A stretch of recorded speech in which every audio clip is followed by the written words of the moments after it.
안녕하세요. 보안업체를 운영하고 있는 40대 중반의 여자입니다. 늦은 나이에 한 결혼 2년 만에 과부가 된 것도 서럽고 억울한데 결혼 생활 2년 내내 죽은 남편에게 바보처럼 속아 살았던 것을 남편이 죽고 나서야 알게 됐다는 게 정말 사람을 미치고 팔짝 뛰게 만드는 것 같습니다. 남편 살아생전 제가 남편에게 퍼부은 돈만 해도 5억이 넘어가고 저희 부모님이 사위를 딸인 저보다 더 아끼고 믿어주었기에 남편이 죽은 지 3년이 지난 지금도 그 배신감에 잠을 이루지 못하고 있습니다. 쪽팔려서 어디에도 감히 말하지 못한 제 이야기를 많은 사람들이 듣고 있는 이곳에 털어놓으면 속이라도 후련해질까 싶어 사연을 보내게 되었습니다. 남편과 저는 초등학교 동창이었습니다. 남편과 저는 중학교 때까지 같은 동네에서 살다 제가 고등학교를 해외로 유학을 가게 되면서 연락이 끊기게 되었던 것이었죠. 그러다 20년이 지난 후 동창회에서 죽은 남편을 아주 오랜만에 만나게 되었습니다. 야, 장나영! 너 장나영 맞지? 왠지 오늘 동창회에 네가 올 것 같은 느낌이 들었는데 정말로 나왔네? 나영아, 그동안 어디서 어떻게 지냈니? 내가 널 얼마나 보고 싶어 했는데. 미안한데 너 누구더라? 학교 졸업한 지 너무 오래돼서 내가 애들을 다 기억 못하거든. 정말 미안해. 나 안성균이야. 6학년 때 너랑 나 같은 반이었잖아. 내가 학교에서 너무 조용하게 지냈어서 기억을 못하는 건가? 이거 너무 서운한데. 아, 성균이구나. 당연히 기억하지. 얼굴이 너무 많이 바뀌어서 내가 못 알아본 거야. 성균이 너를 내가 왜 기억 못하겠어. 너 나랑 자주 놀았잖아. 저에게는 남편에 대해 좋은 기억밖에 없었습니다. 여자친구들을 놀리고 괴롭히는 다른 남자친구들에 비해 남편은 섬세하고 모든 이들에게 다정한 그런 친구였거든요. 그리고 20년이 훌쩍 지난 그때도 남편은 여전히 자상했고 어릴 적 저의 상상대로 아주 멋진 어른이 되어 있었습니다. 나 서울에서 보안 관련해서 작게 사업하면서 지내고 있는데 성균이 너는 어디서 뭘 하면서 지내? 회사 다니고 있는 거야? 나도 서울에서 지내고 있고 나도 작게 인테리어 사업하고 있어. 나영이 너 사업한다니까 엄청 잘 어울리는데 어릴 때부터 나는 널 보면서 너는 분명 큰일을 할 사람으로 클 거라고 생각을 했거든.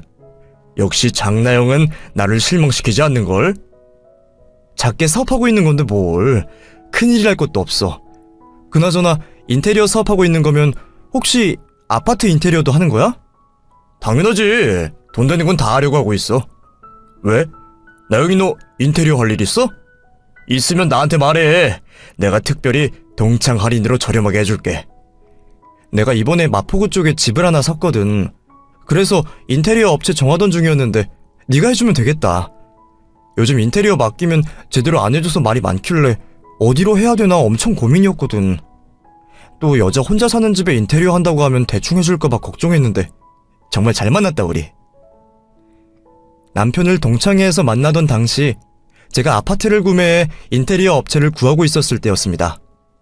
마침 남편이 인테리어 사업을 하고 있다기에 저는 고민도 없이 남편에게 저희 집 인테리어를 맡기기로 했습니다.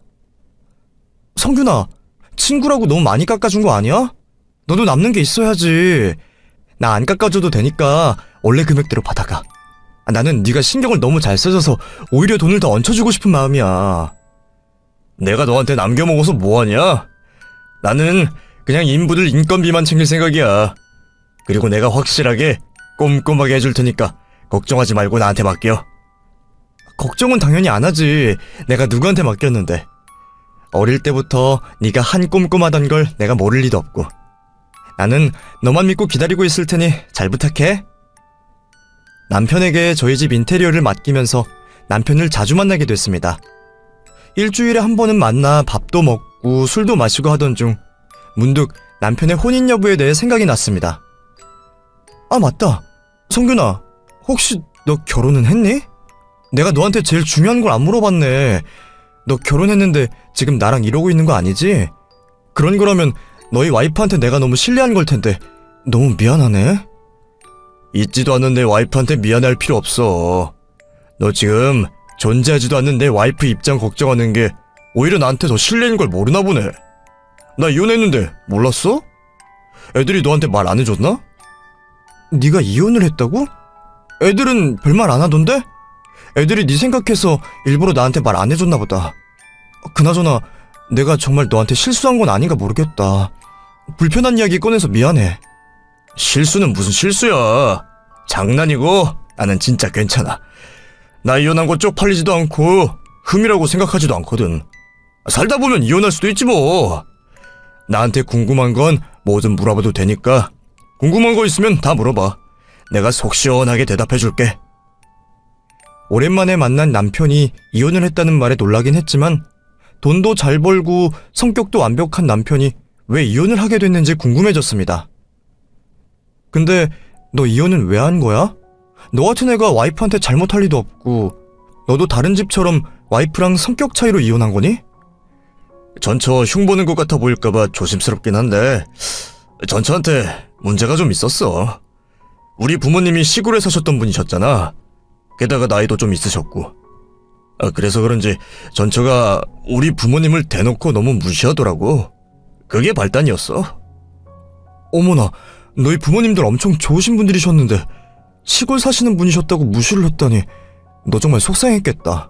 다른 사람도 아니고 내 아내가 내 부모에게 그러면 마음이 얼마나 아프겠네.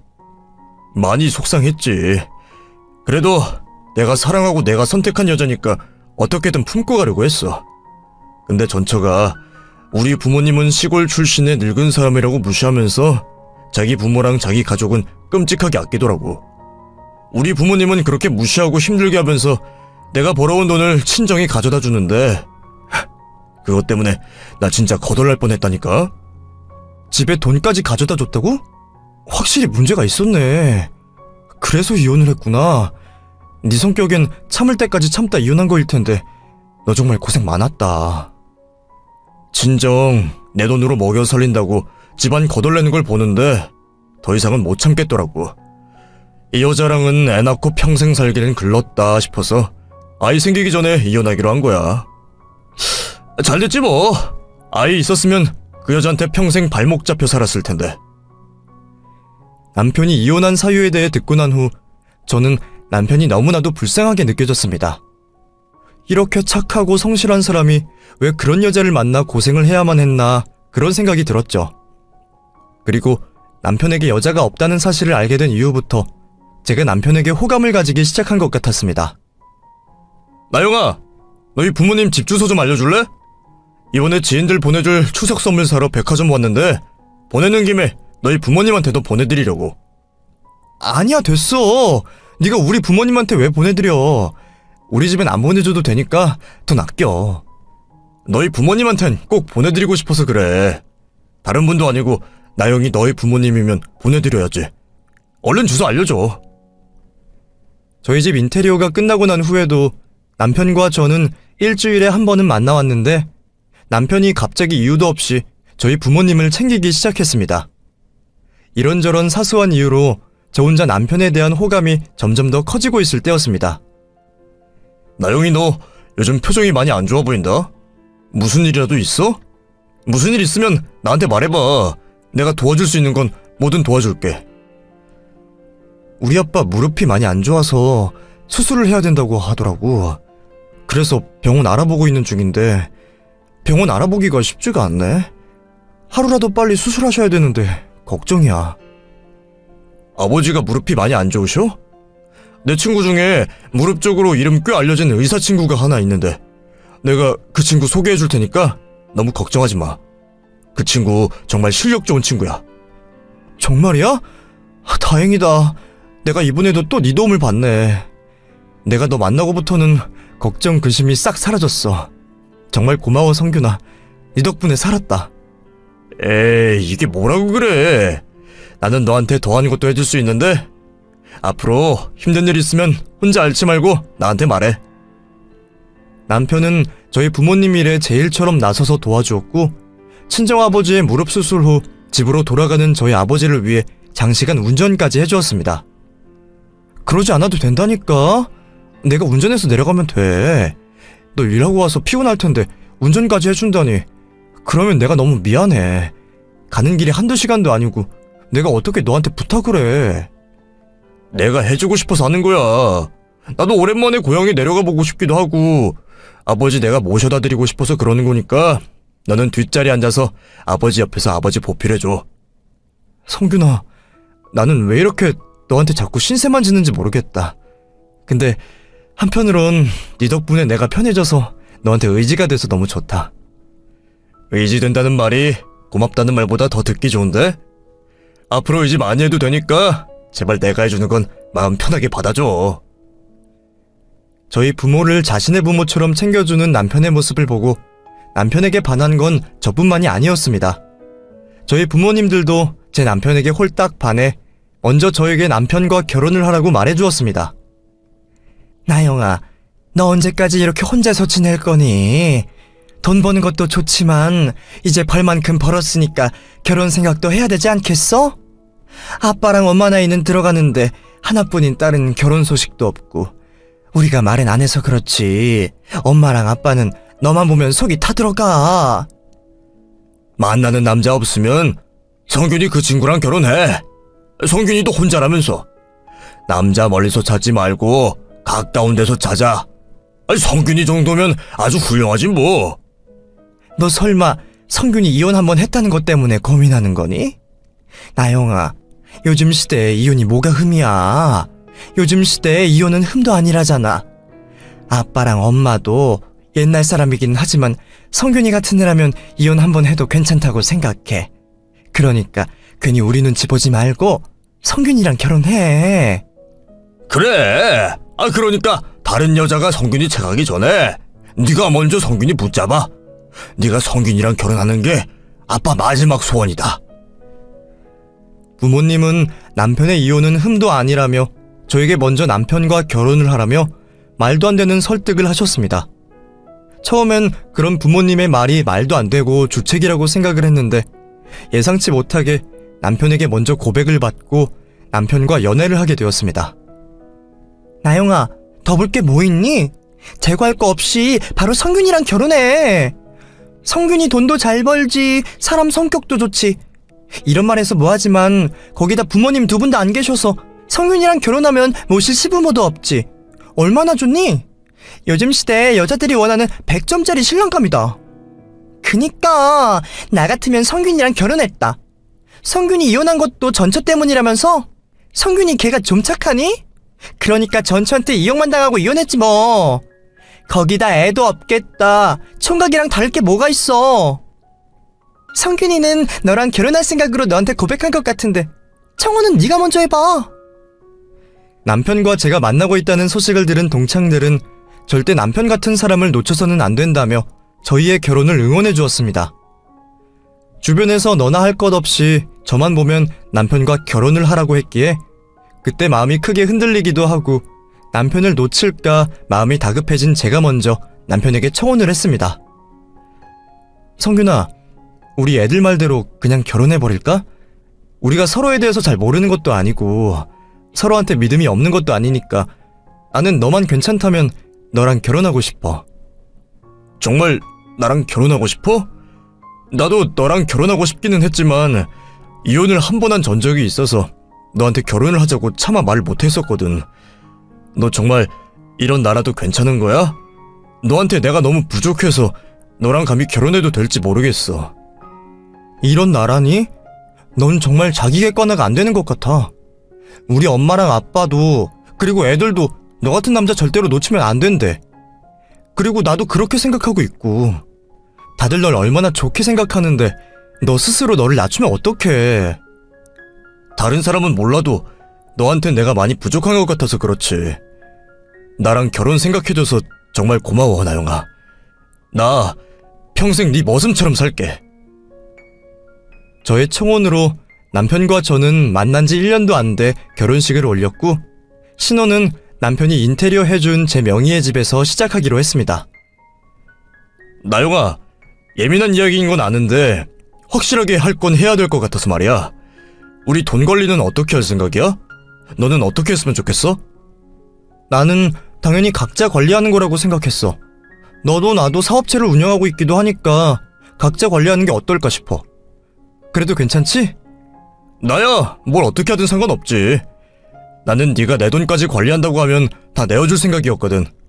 나보다 네가 더 똑똑해서 돈 관리를 잘할 것 같다는 생각이 들어. 아니야.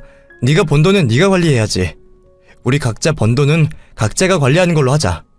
생활비는 네 카드나 내 카드로 하면 되잖아. 결혼 후 남편과 저는 돈 관리는 각자 하기로 했습니다. 그래서 남편에게 얼마의 자산이 있는지 전혀 알지 못했는데 저는 남편이 회사를 운영하고 있으니 저와는 비슷한 정도의 자산을 가지고 있을 거라고 생각을 했습니다. 하지만 남편은 저와 결혼한 지 몇 달 지나지 않은 시점에서 저에게 돈을 빌려달라고 말하며 저를 당황하게 만들었습니다. 여보, 이 말 꺼내기까지 정말 많은 고민을 했는데 당신한테 아니면 내가 이 말을 할 수 있는 사람이 없어서 말이야. 무슨 말인데 그렇게 뜸을 들여? 무슨 일이라도 있어? 뭔데? 나한테 다 말해봐. 남한테 하기 어려운 말일수록 아내인 나한테 말해야지. 무슨 일인데 그래? 너한테 정말 부끄러운 일인데 우리 회사가 지금 힘들어서 말이야. 미안한데 나 돈 좀 빌려줄 수 있을까? 당장 대금도 갚아야 되고 인부들한테 인건비도 줘야 되는데 돈이 없어서 조금 곤란한 상황에 놓였어. 얼마가 필요한데 그래? 사업이 이 정도로 힘들어졌으면 나한테 미리 언질이라도 해주지. 왜 그동안 말도 안 하고 혼자서 소가리를 한 거야? 얼마 정도 빌려주면 될까? 딱 1억만 빌려줄 수 있을까? 큰 돈인 거 아는데 1억은 있어야지 급한 불은 끌 수 있을 것 같아서 너무 무리한 부탁해서 정말 미안해. 사실 남편이 몇 천도 아니고 1억을 빌려달라고 해서 놀라긴 했습니다. 저도 어디 가서 그 정도의 돈을 빌려본 적도 없고 살면서 평생 그렇게 큰 돈을 빌려준 적도 없었으니까요. 그래도 남편은 제 남편이니 흔쾌히 빌려주는 게 맞는 거라고 생각을 했습니다. 당신이 급하다는데 빌려줘야지. 문자로 계좌 보내주면 이따가 보내줄게.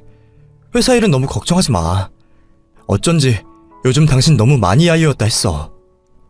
정말 고마워. 내가 열심히 해서 이 돈 꼭 갚도록 할게. 정말 나한텐 당신이 은인이고 귀인이야. 이제 정말 한시름 놓인다. 당신이 힘들다는데 내가 이 정도도 못해줄까봐? 나는 당장 그 돈 필요한 거 아니니까 여유 생기면 천천히 갚아줘. 그리고 우리 부부인데 당신 돈이 내 돈이고 내 돈이 당신 돈이지 뭐. 1억으로 급한 불만 끄면 남편의 회사가 다시 정상화될 거라고 믿어 의심치 않았는데 그 이후로도 남편은 저에게 2번이나 더 돈을 빌려갔었습니다. 남편은 저에게 1억씩 3번, 총 3억이라는 돈을 빌려갔지만 저와 결혼한 지 1년 만에 자신이 운영하던 인테리어 회사 문을 닫아버렸습니다. 저는 남편이 제 돈 3억이나 끌어다 쓰고도 회사를 지켜내지 못한 것에 대해 단 한마디도 하지 않았습니다. 그저 남편이 힘든 시기를 묵묵히 잘 이겨내길 바랄 뿐이었죠. 그런데 남편의 꼴은 그냥 보고 있기 힘들 정도로 처참해져만 갔습니다. 오늘 또 술 마셨어? 내가 되도록이면 낮술은 하지 말라고 말했었잖아. 당신 힘든 거 아는데 힘들다고 자꾸 술에 손대면 더 힘들어져. 미안해. 맨정신으로는 버티고 있을 수가 없어서 그랬어. 당신 볼 면목도 없고 앞으로 어떻게 살아야 되나 그 생각이 나를 너무 괴롭게 해. 당신한테는 내가 있잖아. 내가 당신 도와줄 수 있는 선에서 다 도와줄 테니까 너무 걱정하지 말고 다른 일 다시 찾아보자. 남편 회사가 망하고 남편이 집에 폐인처럼 지낼 때도 저는 남편에게 용돈을 아낌없이 주었습니다.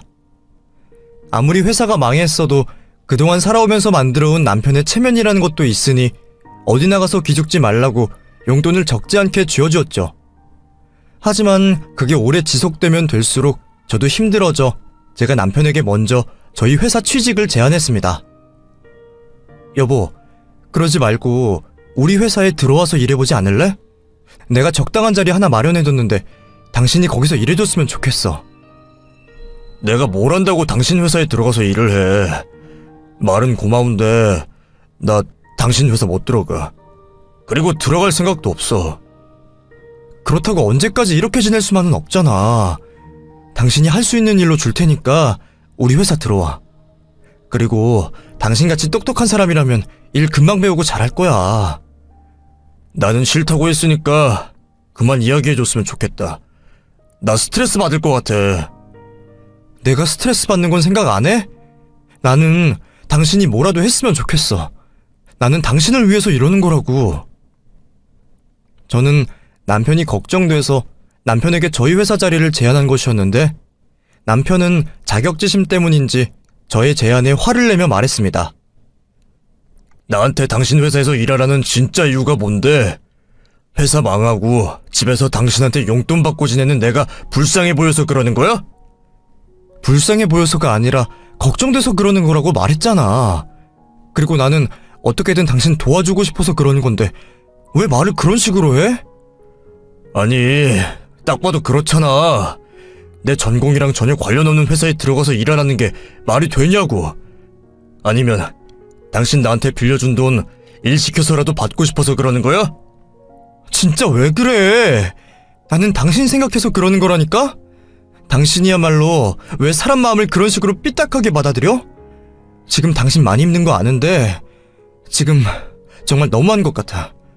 왜 이렇게 나에 대한 배려가 하나도 없는 거야? 내가 볼 땐 너무한 건 내가 아니라 당신이야. 어떻게 보면 내가 지금 당신 집에 얹혀 사는 거잖아. 거기다 회사까지 당신 회사에 다니게 만들어서 우리 관계 주도권을 당신이 잡으려고 하는 거 아니야? 내가 당신 속셈을 모를 줄 알아. 나 사업 다시 시작하는 한이 있더라도 당신 밑에선 일 못해. 저에게 단단히 오해를 한 남편은 죽어도 제 밑에서는 일을 하지 못하겠다고 말을 했습니다. 그러면서도 다른 일자리를 구할 노력조차 하지 않았었죠. 이 사람을 어떻게 어르고 달래야 할지 스트레스가 이만저만이 아니었습니다. 여보, 우리 회사에서 일하라고 안 할 테니까 이제 그만 다른 일자리라도 구해보는 게 어때? 당신 정도의 경력이랑 실력 정도면 경력직으로 큰 회사에도 취업 가능하잖아. 나 누구 밑에서 일하고 그럴 성격이 못 돼. 그래서 처음에 다니던 회사도 때려치우고 나와서 내 회사 차린 거잖아. 나 취업할 생각 없으니까 취업하라고 하지 마. 그럼 어떡해? 지금 당신 상황에서는 다른 회사에 취업하는 거 말고는 답이 없잖아. 설마 당신 다시 회사 차릴 생각인 거야? 자신은 남의 밑에서 일할 성격이 못 된다는 남편은 또다시 회사를 차릴 생각인 건지 저에게 돈을 빌려달라고 말을 했습니다. 당신한테 정말 미안한데 나 한 번만 더 도와줄 수 있을까? 이번이 진짜 마지막이야. 나 정말 잘할 자신 있어서 그러는 거니까 당신이 나 한 번만 믿어주라. 지금 이 세상에 아무 조건 없이 나를 믿어줄 사람은 당신뿐이야. 그러니까 인테리어 회사 다시 시작해보려고 그래? 인테리어 회사 다시 차리는 거면 들어가는 돈이 한두 푼이 아닐 텐데 얼마가 필요한데? 2억. 딱 2억이면 돼. 2억만 빌려주면 나머지는 내가 대출받아서 어떻게든 해볼 테니까 2억만 빌려줘. 당신 나한테 그 정도는 해줄 수 있지? 나한테도 고민할 시간을 줘. 생색 내려는 게 아니라 나 이미 당신한테 3억 빌려준 거 알지? 거기다 지금 2억까지 빌려주면 나도 힘들어져서 그래. 당신도 힘든 거 아는데 내 생각해서라도 마지막이라 생각하고 한 번만 도와줘. 이미 빌려간 3억은 갚지도 못했으면서 2억을 더 빌려달라는 남편의 말에 그땐 정말 거절을 할까 생각도 했었습니다. 그러나 저도 더 이상 남편에게 여유가 없기는 했지만 있는 돈 없는 돈을 끌어모아 남편 사업 자금으로 쥐어주었습니다. 여보, 나도 이게 진짜 마지막이야. 적금까지 깨서 내가 갖고 있는 거 다 털어서 주는 거니까 더 이상은 안 돼. 그 후부터는 당신 말대로 당신이 알아서 해야 돼. 걱정하지 마. 한 번 해본 경험이 있어서 두 번은 어렵지 않아. 내가 지금까지 당신이 빌려준 돈 꼭 갚을게. 아니다, 2배로 갚을 테니까 조금만 기다려줘. 2배 아니어도 되니까 나는 당신 하는 일이 잘 됐으면 좋겠어. 나 당신 믿고 응원하고 있으니까 걱정하지 말고 힘내서 잘해봐. 다시 사업을 시작한 남편은 정말 열심히 일을 했습니다. 제가 빌려준 돈들이 아깝지 않을 정도로 열심히 해줘서 정말 고마웠고 내가 알던 남편의 모습으로 다시 되돌아오는 것 같아 다행이라고 생각했습니다. 그런데 드문드문 이상한 점들이 보이기 시작했습니다. 당신 사무실 어디야? 그래도 개업했는데 화환이라든가 개업 선물 같은 거 보내줘야지. 주소 말해주면 내가 내일 보내줄게. 아니야, 괜찮아.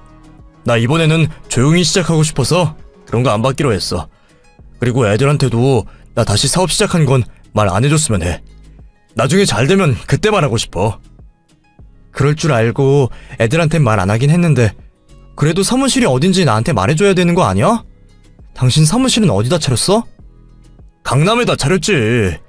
사무실은 내가 나중에 초대해 줄 테니까 그때까지만 기다려줘. 지금은 사무실 정리가 안 돼서 많이 어수선하거든.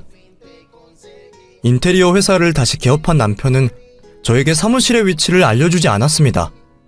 처음엔 남편이 전보다 초라해진 사무실을 저에게 보여주기 싫어서 사무실을 숨기는 것이라고 생각을 했었습니다. 그런데 남편은 회사 일이 어떻게 되고 있는지조차도 저에게 말해주기를 꺼려했습니다.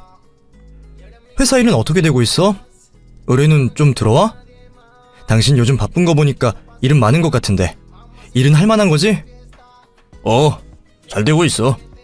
근데 나 집에서는 회사 이야기 하고 싶지 않아서 그러는데 집에서는 편하게 쉴 수 있게 회사 이야기 안 해주면 안 될까? 정말 미안해. 회사 어떻게 되고 있냐고 물은 건데 이런 질문도 안 돼? 집에서 이런 질문 못하면 난 언제 어디서 해야 돼? 문자로 물어봐? 아니면 외식 나가면 그때 해야 돼? 왜 사람 말을 그런 식으로 비꼬고 그래? 그런 의미 아닌 거 알잖아. 지금은 이제 막 개업하는 거라 따로 해줄 말이 없고 나중에 내가 먼저 이야기해 줄 테니까 그때까지 기다려달라는 의미야. 회사를 차리겠다고 저에게 2억이나 빌려가 놓고 사무실이 어딘지 회사는 어떻게 돌아가는지에 대해 말을 하지 않으려는 남편 때문에 정말 많이 답답했습니다. 그러면서 남편이 저를 속이고 회사를 차린 척을 한 게 아닌가라는 의심까지 들게 되었죠. 그러던 중 남편이 지방에 일이 많이 잡혔다며 하루가 멀다 하고 지방으로 출장을 내려갔습니다. 나 이번 주부터 다음 주까지 경주에서 일해야 돼서 2주 정도 못 올라올 것 같으니까 그렇게 알아둬. 2주나 다녀온다고? 무슨 일인데 2주씩이나 집을 비워? 일은 어차피 다른 사람들이 하고 당신은 감시 감독만 하는 거 아니야? 그리고 주말엔 올라올 수 있는 거 아니야? 그때도 못 와? 일손이 부족해서 내가 도와줘야 될 것 같아. 그리고 펜션 짓는 일이라 다른 일에 비해서 일정이 길게 잡혀 있어서 그러는 거니까 당신이 이해해줘. 어쨌든 주말일 안 잡히고 올라올 수 있으면 올라올게. 일 때문이라 그러는 건데 뭐 어쩔 수 없지. 날도 더운데 너무 무리하지 말고 사람들 잘 챙겨가면서 일해. 한 달에 반 이상은 지방 출장을 가 있는 남편을 보면서 아예 불만이 없었던 건 아니었지만 남편 나름대로 노력을 하는 것이라고 생각하고 싶었습니다.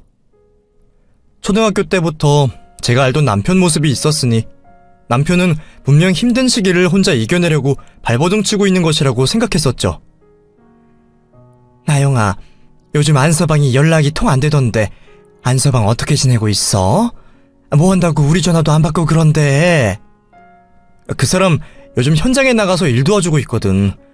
그래서 정신이 없어서 전화를 못 받았나 봐. 퇴근하면 피곤해서 아마 바로 뻗어서 다시 전화 못 준 거일 거야. 요즘 한창 바쁘거든. 그래? 안서방 날도 더운데 고생이 많다. 안서방 바빠도 너희 둘 사이에 문제는 있는 건 아니지? 너희 둘은 별일 없지? 당연하지. 우리가 문제 있을 게 뭐가 있어. 그리고 일한다고 바쁜 사람이랑 내가 싸우기라도 할 것도 아니고. 걱정하지 마, 엄마. 나중에 안서방 일 좀 괜찮아지면 그때 같이 내려갈게. 그래, 아빠도 요즘 안서방이랑 연락 안 돼서 서운해하시니까 꼭 안서방 데리고 내려와. 안서방 내려오면 몸보신 할 수 있게 닭 좀 잡아야겠다. 그동안은 안서방 네가 좀 잘 챙겨. 남편은 저희 부모님이 걱정을 하실 정도로 어느 순간부터 저와도 연락이 잘 되지 않았습니다. 떨어져 지내는 동안 하루에 전화 한 통도 겨우 하던 남편은 결국 저에게 집으로 돌아오지 못한다고 통보했습니다. 여보, 정말 미안한데 나 한동안 집에 못 들어갈 것 같아. 내 상황이 괜찮아지면 다시 연락할 테니까 그때까지만 기다려줘. 무슨 말이야? 집에 못 올 것 같다니. 당신 지금 어디서 뭘 하고 있는 건데? 그리고 무슨 일이 있길래 집에 못 온다고 그래? 회사에 무슨 문제라도 생겼어? 회사가 조금 힘들어져서 내가 이걸 수습해야 될 것 같아. 이번엔 당신 도움 안 받고 내 힘으로 수습하고 싶어서 그러는 거니까 무슨 일인지 묻지 말고 조금만 기다려줘. 그러지 말고 일단 집으로 돌아와. 무슨 일인지 나랑 이야기해보고 같이 해결 방안 찾아보자. 당신 혼자 연고지도 없는 그 지방에서 뭘 하겠다는 거야? 막노동을 해서라도 돈 벌 거고 돈 벌어서 회사 다시 일으켜 세울 거야. 그러니까 당신은 당신 할 일 하면서 나 기다리고 있어. 못난 남편이라서 정말 미안해. 제발 나 좀 그만 힘들게 해. 나 이미 당신 충분히 기다려줬고 더 이상은 못 기다려. 힘들 거면 나랑 같이 힘들어하자. 그러니까 제발 돌아와. 남편의 회사가 어떻게 된 건지 남편은 돈을 벌어야 한다며 집으로 돌아올 수 없다고 말을 했습니다. 지방 어딘가에 있을 남편을 찾고 싶었지만 남편이 어디서 지내고 있는지 아는 사람은 단 한 명도 없었고 저는 남편에게서 먼저 연락이 오기만을 기다릴 수밖에 없었습니다. 그렇게 4개월이라는 시간이 흐르고 제 전화도 받지 않던 남편에게서 4개월 만에 전화가 걸려왔습니다. 당신 지금 어디서 뭐하고 있는데 왜 사람 전화를 안 받아? 당신 힘든 거 알겠는데 내 생각도 해줘야지. 사람이 왜 이렇게 이기적이야? 나는 당신 어떻게 된 줄 알고 얼마나 걱정했는 줄 알아? 당신 돈 필요하면 내가 도와줄 테니까 이제 그만하고 돌아와. 제발 부탁이야. 안성균 씨 아내분 되시죠? 여기 거제도에 있는 병원인데요. 안성균 씨가 사망을 하셔서 연락을 드렸습니다. 지금 바로 거제도로 와주셔야 될 것 같습니다. 남편이 죽었다는 연락을 받은 저는 친구의 도움을 받아 남편이 안치되어 있다는 거제도 병원으로 향했고 그곳에서 저는 싸늘한 주검이 되어버린 남편을 마주하게 되었습니다. 이 사람이 도대체 왜 죽은 거예요? 이 사람 이렇게 죽을 사람 아닌데 머리는 또 왜 저러고 누구한테 맞기라도 한 거예요? 그게 아니라 공사 현장에서 사고로 사망하신 겁니다. 같이 일하신 분들의 증언에 따르면 안성균 씨가 그날 아침부터 많이 아파했다고 하더라고요. 그리고 그날 낮에 일하다가 정신을 잃고 그대로 높은 데서 떨어졌고 그 자리에서 즉사하셨습니다. 연고지 하나 없는 거제도 공사 현장에서 사고로 사망한 남편이 너무나도 불쌍했고 남편의 죽음이 다 제 탓인 것만 같았습니다. 전국을 뒤져서라도 그 사람 찾아서 집으로 데리고 왔어야 했는데 다 내 탓이야. 내가 그 사람을 지키지 못해서 그 사람이 그렇게 죽은 거야. 나영아, 그렇게 생각하지 마. 네가 그렇게 생각하면 성균이 눈 못 감아. 이건 어쩔 수 없이 일어난 불행이라고 생각해야지. 네 탓이라고 생각하면 안 돼. 나 이제 어떻게 살아? 나 평생 이 죄책감에 갇혀 살아야 될 것 같은데 어디서 누구한테 용서를 빌어야 되니? 나도 그냥 그 사람 따라갈까 봐. 그런 말 하지 마. 어머니랑 아버지 들으시면 속상해하셔. 너라도 잘 살아야지. 성균이는 네가 잘 살길 바랄 거야. 살아생전 남에게 너무 잘했던 남편이었기에 남편의 장례식은 많은 이들의 눈물 속에서 진행이 되었습니다. 제 곁에 있어주겠다는 친구들과 부모님들을 다 보내고 장례식이 끝난 다음 날 홀로 남편의 납골당 앞에 앉아있는데 한 젊은 여성이 저에게 다가왔습니다. 안성균 사장님 아내 되시는 분이실까요? 네. 그런데 누구세요? 우리 남편 아는 분이세요? 남편 장례식 어제 끝났는데요. 사모님 맞으시군요. 저도 찾아오고 싶지 않았지만 사모님이 꼭 아셔야 될 이야기가 있어서 찾아왔어요. 미리 죄송하다는 말씀부터 드릴게요. 다짜고짜 저에게 할 말이 있다며 사과부터 하는 그 젊은 여자를 보고 이상하리만큼 불길한 기운이 감돌았습니다. 왠지 그 여자는 남편이 저모르게 숨겨둔 내연녀일 것 같다는 생각이 들었죠. 그 사람도 죽고 없는 이 마당에 저에게 무슨 할 말이 있어서 이렇게 아무도 없을 때 찾아오신 거예요? 저 안성균 사장님 여자친구예요. 당황스러우실 거 아는데 저도 어쩔 수가 없어서 찾아온 거니까 저를 원망하지 말아주셨으면 좋겠어요. 어쩔 수가 없었다니요? 뭐가 어쩔 수 없었다는 거예요? 그 인간 죽은 거 알면 그냥 조용히 살지. 왜 저한테 정체를 드러내는 거예요? 저한테 당신의 존재를 어떻게든 알리고 싶었어요? 다 끝난 마당에 저한테 왜 이러시냐고요? 사모님, 제가 정말 죽을 죄를 졌습니다. 하지만 제가 말씀드린 것처럼 사모님이 아셔야 될 게 있어서 찾아왔어요. 사모님, 저랑 가실 데가 있어요. 제가 사모님께 꼭 보여드려야 될 게 있으니까 저 한 번만 따라와 주시면 안 될까요? 갑자기 나타나 저에게 보여줄 것이 있다며 자신을 따라오라는 예언녀의 말에 남편의 숨겨둔 자식이라도 있을까 너무나도 두려웠지만 이 여자가 이렇게까지 해서 저에게 보여주려는 것이 무엇인지 내심 궁금하기도 했던 저는 남편의 내연녀를 따라갔습니다. 그런데 남편의 내연녀는 제가 상상도 하지 못한 아주 생뚱맞은 곳으로 저를 데리고 갔습니다. 요양원에 저를 데리고 온 이유가 뭐예요? 여기에 누가 있길래 저를 데리고 온 거죠? 이 병실 안에 들어가시면 제가 사모님을 여기까지 모시고 온 이유를 아실 거예요. 한번 들어가 보세요. 요양병원 1인 병실 앞에 도착을 한 뒤 안으로 들어가 보라는 내연녀의 말에 망설이기는 했지만 죽은 줄 알았던 남편이 살아있는 게 아니라면 놀랄 것도 없다는 생각에 문을 열었는데 저는 그곳에 들어가자마자 경악을 할 수밖에 없었습니다. 이게 다 뭐예요?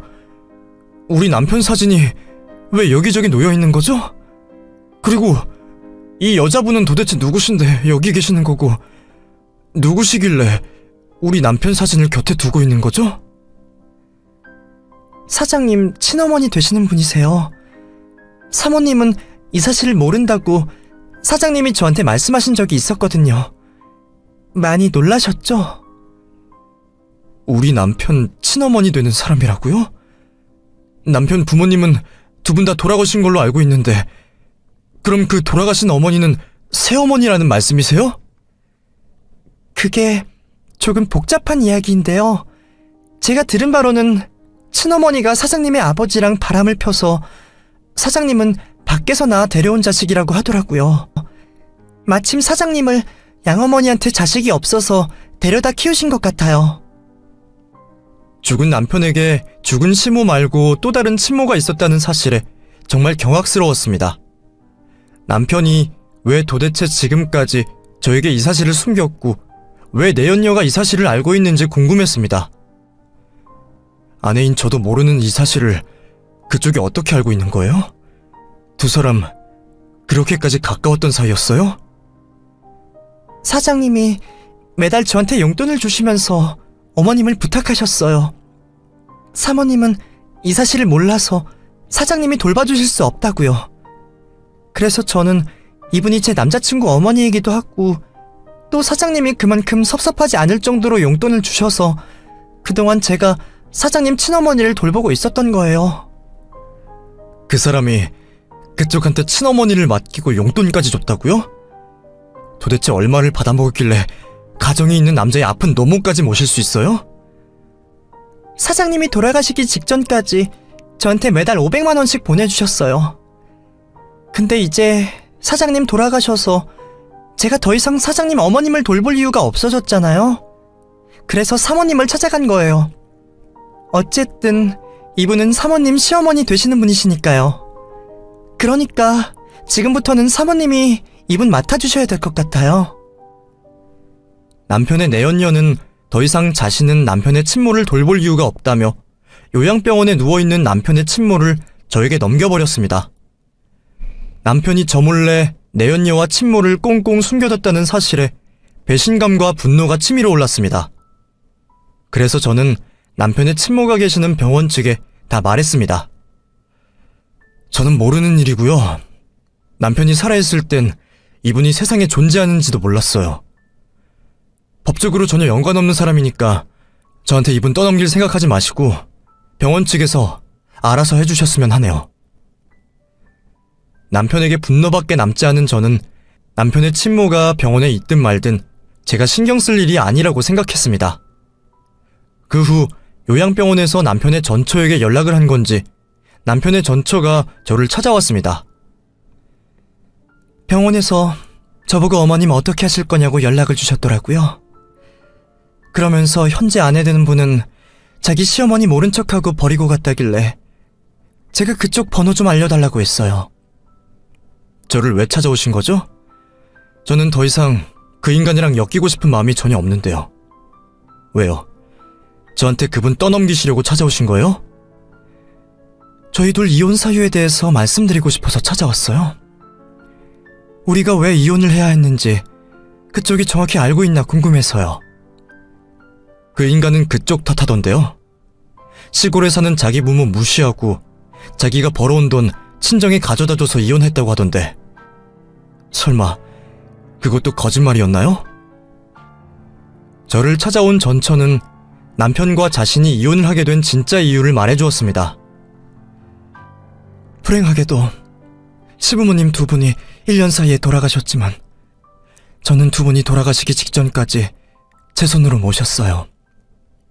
두 분을 보내드리고 나서 내 할 일은 끝났다고 생각을 했는데 그 인간이 그때 자기 친어머니가 있다는 사실을 밝히더라고요.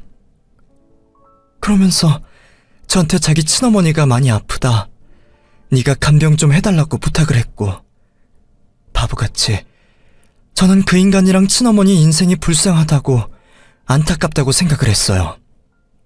그래서 제 손으로 친어머니 병간호까지 했었고요. 그런데 왜 이혼을 하셨어요? 설마 그 인간이 자기 친어머니까지 모신 그쪽한테 험하게 대하기라도 했나요? 아니요. 저에게 엄청 잘해줬어요. 그쪽도 알잖아요. 그 인간 성격. 근데 저한테만 잘해준 게 아니더라고요. 알고 보니 제가 자기 친어머니 모시고 있을 때 그 인간은 회사 여직원이랑 바람이 나서 붙어먹고 있었더라고요. 그래서 이혼한 거예요. 똑바로 말하면 그 인간이 저한테 이혼을 당한 거죠. 남편이 자신의 아버지와 양어머니 그리고 친어머니까지 직접 모신 조강지처를 두고 바람을 피워 이혼을 당했다는 말을 들은 후에는 헛웃음밖에 나오지 않았습니다. 제가 알던 사람은 도대체 누구였나 싶었고 왜 나는 남편에 대해 제대로 알고 있었던 게 아무것도 없나 싶어 제 자신이 바보처럼 느껴졌습니다. 그 인간 내연녀가 그쪽을 요양병원으로 데려왔다면서요? 그리고 그 내연녀가 그 인간 친어머니를 모셨다고 하던데 그 내연녀 아니었으면 아마 그쪽이 그 친어머니를 모셨어야 했을 거예요. 근데 설마 같이 사는 동안 그 인간한테 돈까지 빌려주신 건 아니시죠? 5억이나 빌려줬어요. 사업이 힘들다고 해서 처음에 3억 빌려주고 그 후에 다시 회사 차리고 싶다고 해서 2억 빌려줬는데 그렇게 죽어버려서 한 푼도 못 돌려받았네요. 그거 아마 그 내연녀랑 친어머니 병원비로 들어갔을 거예요. 저랑 살 때도 벌어온 돈 다 자기 친어머니한테 썼거든요. 그게 아니라면 그 비싼 요양병원 1인실에 어떻게 몇 년씩이나 있을 수 있었겠어요? 그 인간 죽기 직전에 막노동하다 죽었다면서요? 제 말이 틀림없을 거예요.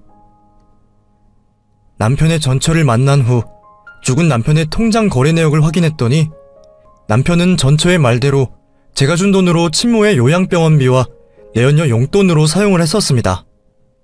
그리고 회사를 다시 차린 적도 없었으며 제 돈을 받은 초반엔 내연녀 집에서 두 집 살림을 했었던 걸로 확인이 되었습니다. 남편이 죽고 모든 사실을 알게 된 저는 남편의 죽음에 대한 죄책감을 씻어내고 남편을 원망하며 하루하루를 보냈는데 남편이 죽은 지 한 달 만에 요양병원에서 또 저에게 전화가 걸려왔습니다. 안성균 씨 어머님이 오늘 돌아가셨어요. 며느님께는 말씀을 드려야 될 것 같아서 연락을 드렸습니다. 장례 절차는 어떻게 하면 될까요? 장례식 준비할까요? 그때도 말씀드렸지만 저는 그분의 존재도 몰랐다고요. 남편이 죽은 후에 알게 된 그분을 왜 제가 시어머니라 생각해야 됩니까? 법적으로도 저랑 관련이 전혀 없는데 왜 사람을 괴롭히세요? 장례식은 병원에서 알아서 해주시고요. 제발 저한테 이런 연락 좀 주지 마세요. 남편의 친모가 죽었다는 연락을 받고도 저는 독한 마음을 먹고 저와 상관없는 일이라 딱 잘라 말했습니다. 누군가는 저를 못된 인간이라고 생각하실 수도 있지만 남편의 친모가 존재하는지도 몰랐고 남편이 죽고 나서야 모든 사실을 알게 된 저와는 상관이 없는 일이라고 생각을 합니다. 그리고 죽은 남편에게 내연녀가 있다는 사실을 알게 된 저는 그 내연녀에게 굳이 상간녀 소송을 하지 않았습니다.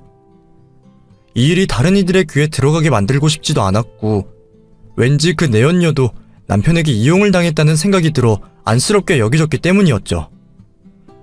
지금 저는 아무렇지 않은 척, 아무 일도 없었던 척, 사람들의 위로를 받으며 살지만 저는 절대로 제 지인에게는 이 사실을 말하지 않을 생각입니다. 죽은 남편을 욕먹이고 싶다면 사방팔방 소문내고 다닐 수도 있겠지만 결혼을 해보니 알겠더라고요. 남편 욕이 곧 제 얼굴에 침뱉기라는 것을요. 저는 그냥 사람들에게 과부가 돼서 불쌍한 여자로만 남고 싶습니다. 그리고 남편은 제가 굳이 여기저기 소문을 내고 다니지 않아도 산 사람들에게 욕먹지 않아도 이미 지옥불에 떨어지지 않았을까 싶습니다. 그럼 제 사연은 여기까지만 하고 끝내겠습니다. 다음엔 좋은 이야기를 가지고 찾아왔으면 좋겠네요. 여러분들은 저 같은 꼴 당하지 마시고 잘 사셨으면 합니다. 감사합니다.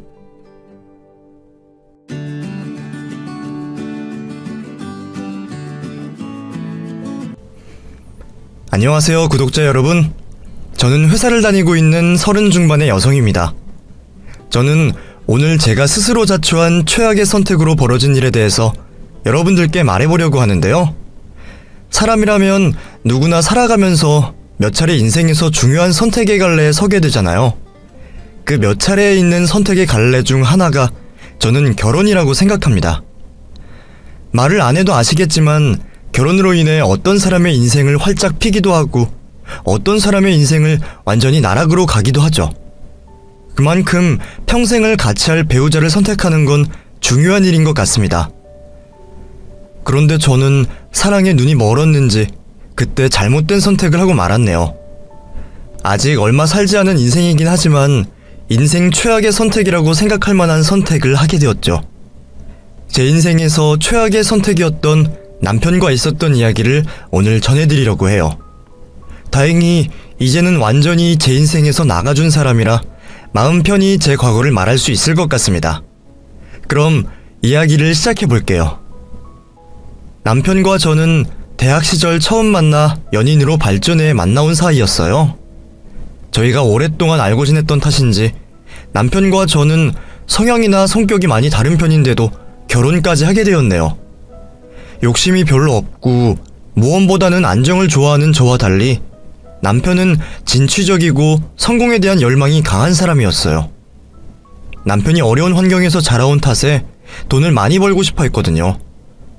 그러다 제가 남편과 대학 친구였을 때 우연히 저희 아빠가 성공한 사업가라는 것을 알게 된 남편이 저희 아빠에게 조언을 듣고 싶다며 저를 참 귀찮게 하곤 했었어요.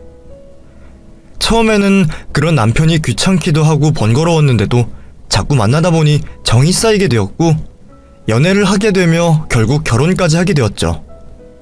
남편과 저는 대학을 졸업하고 각자의 길로 취업을 하며 직장인이 되었지만 안정적인 일상에 만족하는 저와 달리 남편은 직장 생활에 그리 만족을 하지 못하는 듯 했습니다. 사업으로 성공하신 저희 친정아빠의 영향 때문인지 남편이 자꾸 개인 사업에 관심을 가지더라고요. 남편의 꿈은 성공을 하는 것이었기에 아무래도 매달 고정월급을 받는 직장인보다는 도전을 해볼 수 있는 사업가가 낫다고 생각했던 모양이었어요. 사업하시는 저희 아빠 앞에서 자신도 사업을 해보고 싶다는 이야기를 종종 했었기에 저희 아빠도 그런 사위의 마음을 모르진 않으셨죠. 하지만 아빠는 남편이 사업가 맞지 않다 싶으셨는지 사업을 시작해보라는 말씀을 절대 하지 않으셨습니다. 오히려 당장은 일을 벌리기보다 회사를 더 다니며 경험을 쌓으라고 남편에게 조언해 주셨죠. 사업을 하고 싶다는 자네 마음을 나도 모르는 건 아니지만 지금 직장 생활 잘하고 있는데 뭐하러 어려운 길을 가려고 그러나? 장인어른 보시기에는 제가 안정적이고 편안해 보이실지 모르겠지만 저는 더 큰 꿈이 있어요. 매달 월급 받으면서 만족이 안 된단 말입니다. 장인어른, 저는 젊은 나이에 하루빨리 성공하고 싶습니다. 하지만 사업이라는 게 꼭 젊어서 성공하는 일이 아니지 않나? 굳이 무모하게 아무것도 없이 뛰어드는 것보다는 회사와 조직에서 여러 가지 경험을 쌓으며 때를 기다리는 것도 나쁘지 않지. 직장 생활도 결국 사업의 확장인 셈이니 회사 다니면서 배울 것들이 충분히 있을 거라는 말이야. 나 때야 워낙 다들 어렵고 힘든 시기이다 보니 맨땅에 헤딩하는 식으로 할 수 있었지만 지금은 또 다르지 않나. 자네 말고도 사업을 하고 싶어하는 젊은이들은 많고 경쟁도 치열하니 괜히 준비 없이 뛰어들었다가 곤욕 치르지 말고 충분히 경험과 실력을 쌓으면서 노련미를 가져보게. 아빠가 먼저 걸어보신 길이었으니 사업을 한다는 게 얼마나 어렵고 신중해야 하는 일인지 알고 계셨던 거겠죠. 하지만 성공에 대한 열망이 강하고 늘 그런 곳에 관심을 가지며 성공한 젊은 사업가들 뒤를 쫓던 남편의 귀에는 저희 아버지의 말이 꼰대의 잔소리처럼 들렸던 것 같아요. 분명 저희 아빠가 잘 알아듣게 조언해 주셨는데도 불구하고 남편은 회사 생활은 뒷전으로 두고 자꾸만 다른 곳에 기웃거리며 딴 생각을 하고 다니더라고요. 그러다 보니 회사에서 좋은 평가를 받을 수가 없었고 실적도 평가도 안 좋은 탓에 승진이 미뤄질 수밖에 없었겠죠. 남편과 같이 입사했던 동기들은 전부 승진해서 위로 올라가는 동안 남편은 성장 없이 같은 자리에 고여 있었습니다. 동기들은 올라가고 후배들은 치고 올라오는 탓에 점점 설 곳이 좁아지던 남편은 회사 생활을 힘들어하며 스트레스를 받아 했죠. 저는 그 모든 걸 남편이 스스로 자초했다 생각했지만 남편은 그 상황이 자신의 탓이 아니라 비리와 음모로 가득한 회사와 사회의 탓이라 생각하더라고요. 진짜 세상 불공평하네. 내가 뭘 잘못했다고 나한테 이러는 거야. 또 승진 누락됐어? 이번에는 될 것 같다 그러더니. 회사가 미쳐서 그래. 나만 열심히 하면 뭐해. 세상이 이 모양인데 이번에 내 대신 승진한 그놈 분명 백으로 올라간 걸 거야. 평소에 여기저기 웃음 팔고 다니고 상사들한테 아부하는 거 내가 모를 줄 알아? 남편은 자신보다 잘 나가는 동기들은 전부 아부를 떨고 줄을 잘 타서 그런 거라며 말했지만 저는 그 사람들이 뭘 잘못했나 싶었습니다. 남편은 그동안 퇴근 후에 사업 모임이나 자기개발을 하겠다며 회사 생활에 소홀했거든요. 회사 입장에서야 자기 아니만 챙기는 직원보다는 회사 문화에 잘 녹아들고 조직에 잘 적응하는 직원이 좋지 않겠어요? 그렇다고 저희 남편이 그 모든 걸 뛰어넘을 만큼 일을 잘하는 것도 아니었고요. 애초에 남편은 자기 사업이 아니라 그런지 회사 일에 별로 열정이 없었어요. 그러니 일을 잘할 수도 인사고과가 좋을 수도 없는 일이었습니다. 결국 자기 스스로 그런 상황을 만든 남편은 늘 회사와 사회에 대해 불평불만만 해대며 자신은 꼭 사업으로 성공해서 세상에 본때를 보여줄 거라 말하곤 했었죠. 그러더니 어느 날 갑자기 저와 한마디 상의도 없이 기어이 사표를 냈더라고요. 사표를 냈다고? 나랑 상의도 없이? 당신한테 말했으면 못하겠을 게 뻔한데 뭐하러 말해. 그렇다고 같이 사는 와이프한테 말도 없이 직장을 관두는 남편이 어디 있어? 그럼 앞으로는 어떻게 하려고? 무슨 계획이라도 있는 거야? 계획이야 당연히 있지. 당신도 내 꿈 알잖아. 나 이제 사업할 거야. 사업이라니. 여보, 우리 아빠가 했던 말은 기억 안 나? 성급하게 서두르다가 일을 그르친다고 충분히 경험을 쌓고 기다리라고 하셨잖아. 근데 이렇게 막무가내로 하면 어떡해. 그래. 그래서 그동안 장인어른 말씀대로 회사 생활 했잖아. 장인어른 시키시는 대로 하느라 내가 얼마나 고생했는지 알아? 맞지도 않는 회사 억지로 버티고 다니느라 진짜 병이 날 뻔했다고. 나는 그동안 충분히 오래 생각했고 오래 기다렸어. 그러니까 이제는 내 뜻대로 할 거야. 이미 결정된 일이고 물을 수도 없으니까 당신도 나 그냥 응원해줬으면 좋겠어. 남편은 자기가 준비가 되었다며 자신있게 말하고 있었지만 남편이 당당하게 내밀어 보인 사업 기획안은 평범한 회사원인 제가 보기에도 엉성하고 불안해 보이기만 했습니다. 사업 기획안이라고 하면서 장기적인 플랜은 하나도 없고 실현 가능성도 낮아 보이더라고요. 하지만 제가 사업에 경험이 있는 것도 아니고 사업이라는 게 기획안으로만 이루어지는 건 아니다 보니 저는 그쪽으로 전문가이신 아빠에게 남편의 사업 계획을 살펴봐달라고 부탁을 드렸습니다. 남편 말대로 이미 엎어진 물을 주워 담을 수도 없었고 사업을 시작하게 된 이상 차라리 도움을 받는 게 낫겠다 싶었거든요. 저희 아빠도 남편이 급하게 일을 벌린 것을 아시고 놀라셨지만 사위를 걱정하시며 도와주시겠다고 하셨어요. 하지만 정작 남편은 아빠의 도움에 관심이 없어 보였죠. 아빠가 바쁜 시간 내어 일부러 만나주신다고 하는데도 자기가 더 바쁘다고 시간을 낼 생각이 없더니 저희 아빠가 하는 고리타분한 얘기는 듣기 싫은 건지 장인어른과의 약속을 뒷전으로 하고 자기 지인이라는 다른 사람들을 만나러 다니는 겁니다. 나 오늘 장인어른 뵈러 못 갈 것 같은데 당신이 말 좀 전해줘. 갑자기 왜? 아빠도 어렵게 시간 내주신 건데. 내가 갑자기 급하게 만나야 할 분이 생겨서 말이야. 이 사람이 여기저기 투자도 많이 하고 이쪽 업계에서 큰손이라고 하네. 내 사업에 크게 도움될 사람이라 꼭 만나야 하거든. 그래서 장인어른은 못 뵐 것 같아. 처음에는 어떻게든 도와주시려고 했던 아빠는 그런 남편을 기다리다 지치시며 포기를 하셨고 저는 아빠를 뵐 면목이 없어졌어요. 사업이 처음이면서도 남편은 뭐가 그리 자신만만한지 저희 아빠 도움은 필요 없다는 듯이 자기 혼자 알아서 잘해보겠다고 하더라고요. 그래서 저도 그냥 알아서 해보라는 생각으로 남편을 두고 보기만 했습니다. 자기가 그토록 원하던 사업이었고 워낙 자신만만해 했으니 실패를 하지는 않을 거라 생각했죠. 하지만 남편은 자신있게 퇴사를 한 지 얼마 되지도 않아서 사업 실패를 하게 되었습니다. 그러자 남편은 이번에도 자신의 실패를 남 탓으로 돌리더라고요. 그러게 진작 장인어른이 도와주셨으면 이 지경은 안 되는 건데. 나는 첫 사업이니까 모르는 게 얼마나 많았겠어.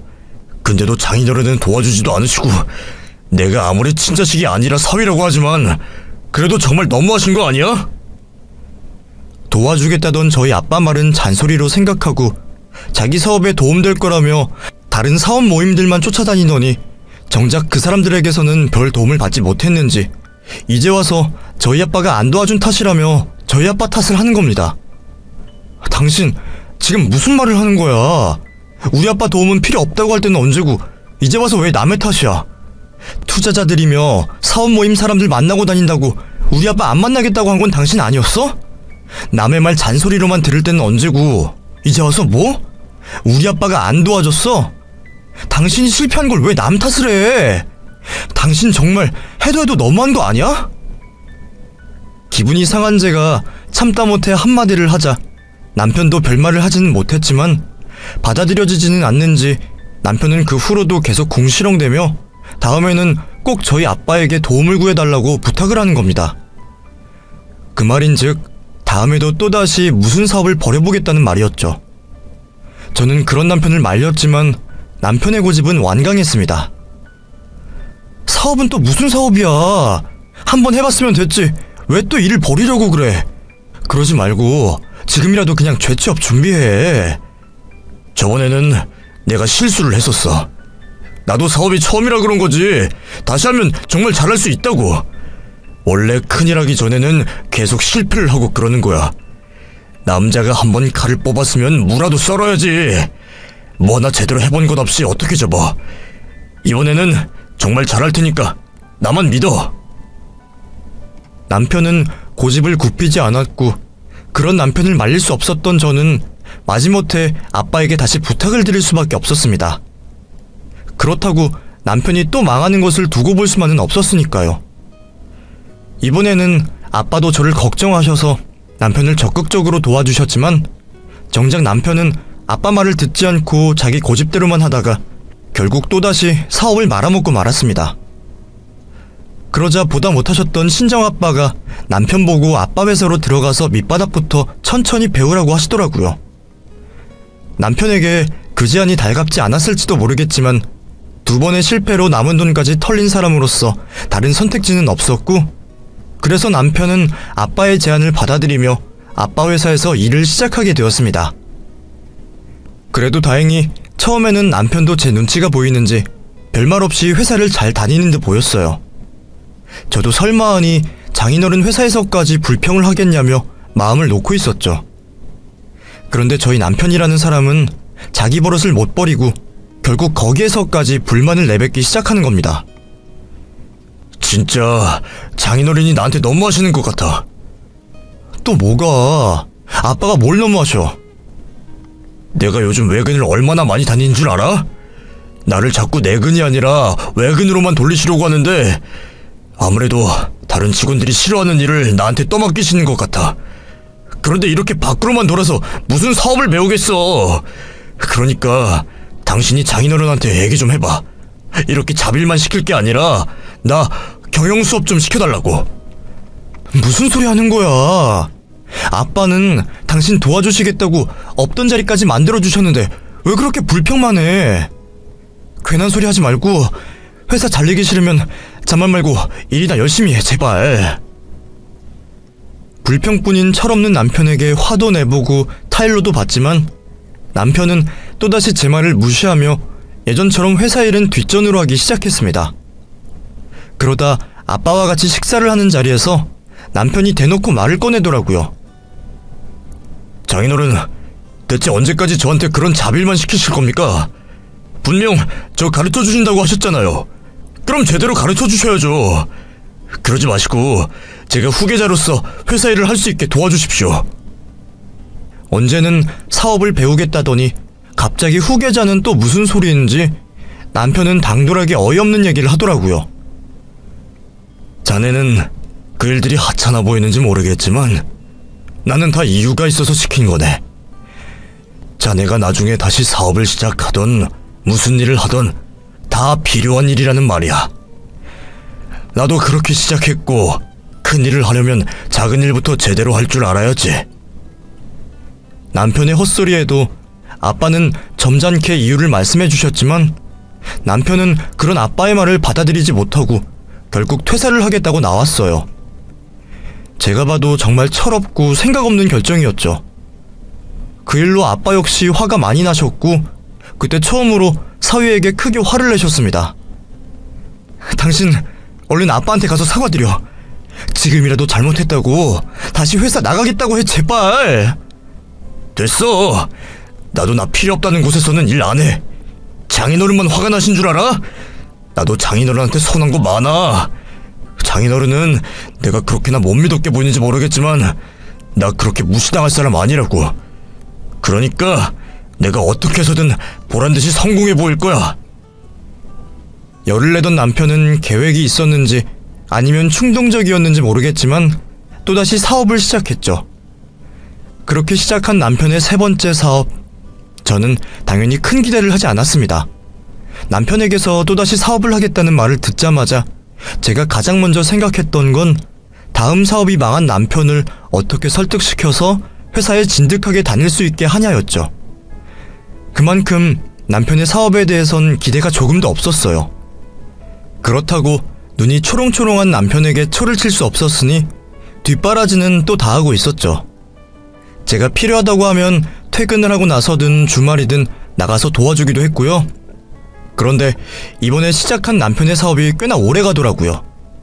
더군다나 겨우겨우 사업을 이어가는 게 아니라 제법 사업이 돌아가는 것 같이 보였습니다.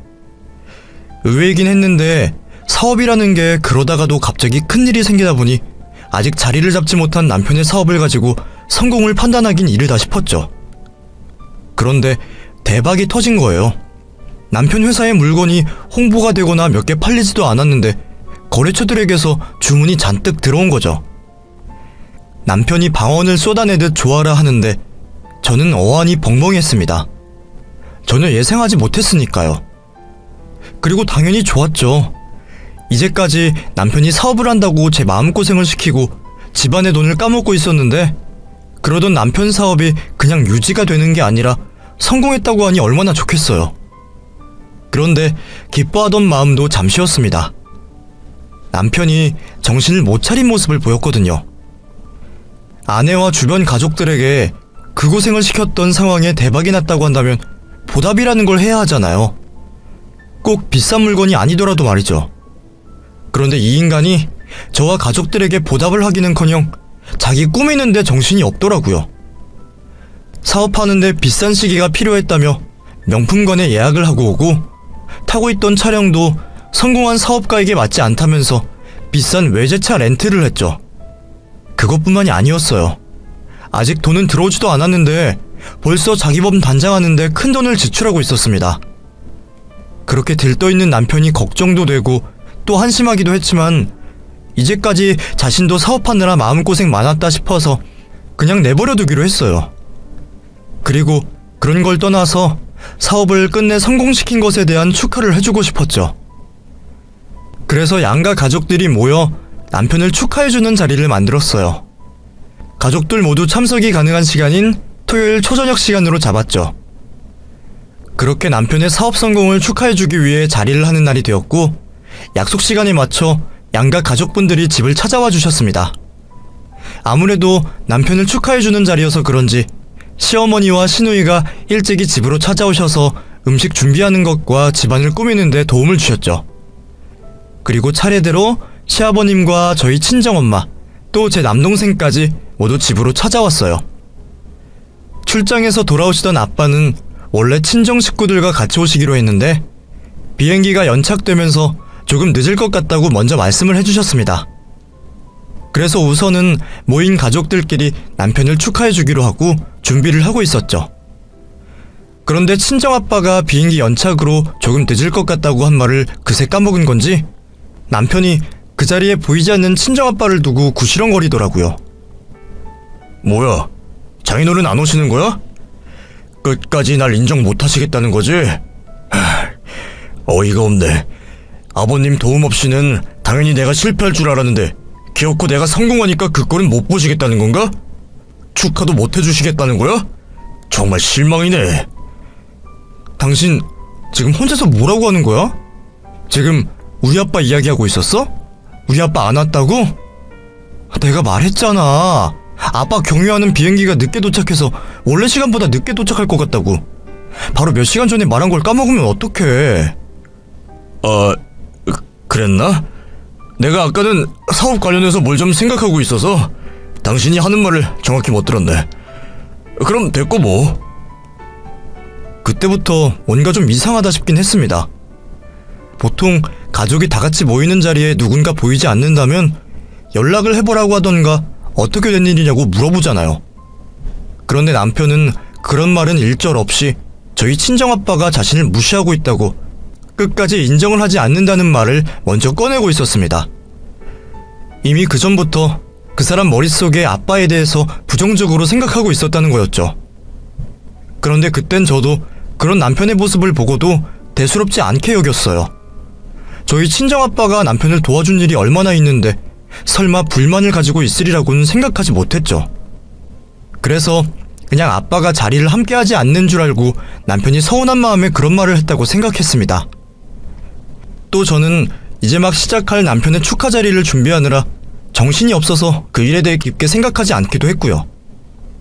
얼마 뒤 축하 준비를 다 끝마친 저는 가족들의 호응을 이끌면서 그날의 주인공인 남편을 등장시켰고 축하를 해주기 시작했죠. 그리고 그때부터 가족들 모두 즐겁게 그 시간을 보냈습니다. 가족들이 각자 준비한 선물을 남편에게 주기도 했고 남편 역시 자신을 축하해주는 가족들을 위해 준비한 선물을 챙겨주었어요. 대화도 나누고 양가 부모님들께서 덕담도 해주셨죠. 분위기는 더없이 좋았고 그러다 보니 술도 한 잔, 두 잔 들어갔습니다. 그런데 남편이 신이 너무 났는지 술을 좀 과하게 먹었어요. 보다 못한 제가 옆에서 말릴 정도로 말이죠. 당신 술 그만 좀 먹어. 그러다 취할 것 같아. 오늘 주인공이 취해서 먼저 방에 들어가면 되겠어? 아직 괜찮아. 나 끝도 없어. 그나저나 니네 아빠, 아니 장인어른은 아직도 도착을 안 하셨어? 당신 솔직히 말해봐. 아까 말한 거 다 핑계인 거지? 장인어른 나 보기 싫어서 비행기 연착됐다는 핑계를 둘러대고 안 오시는 거 아니야? 생각해보니까 말이 안 되잖아. 어떻게 비행기를 타고 계신 분이 연착된다고 알려와? 또 하필 오늘 한국으로 들어오신다고?